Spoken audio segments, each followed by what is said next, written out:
بالاخره ملګرو ملتونو د نجونو د زده کړو په اړه مهم اقدام پورته کړ. دا چې ملګرو ملتونو د نجونو د زده کړو په اړه تازه څه اقدام پورته کړی، جزئیات یې راسره ویډیو کې وګورئ او چینل هم سبسکرایب کړئ.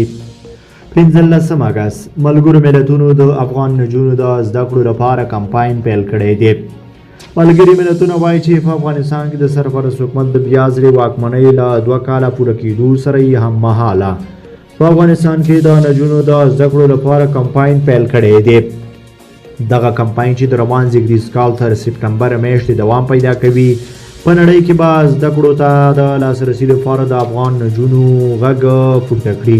د سرپرست حکومت د بیا واکمنۍ د 2مې کلیدې په مناسبت د ملګرو ملتونو یو شمېر کارپوهانو په یوه ګډه خپاره کړې اعلامیه کې ویلي چې سرپرست حکومت ته په کار ده چې د نجونو او ښځو پر وړاندې په خپل چلند کې بدلون راولي.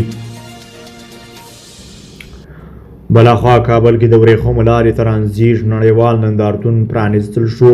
د افغانستان د سوداګرۍ او پانګونې د اتحادیې له لوري نن د ورېښمو لارې ترانزیټ نړیوال کلتوري نندارتون پرانیستل شو.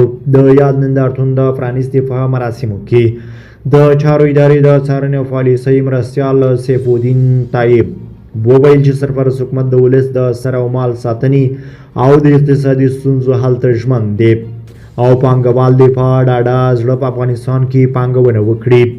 د سوداګرو او پانګوالو د اتحادیې اجرایي رئیس بسم الله ولفت وویل چې په دغه نندارتون کې د بېلابېلو شرکتونو استازو ګډون کړی او کابو 400 غرفې لري. د نوموړي په خبره په دغه نندارتون کې د ایښودل شویو توکو شاوخوا 90 سلنه یې کورنۍ تولیدات دي. په ورته وخت کې یو شمېر پانګوالو د دغه نندارتون په جوړېدو خوښي څرګنده کړه او دا ډول نندارتونونه یې د خپلو محصولاتو لپاره د بازار موندنې ښه فرصت وباله.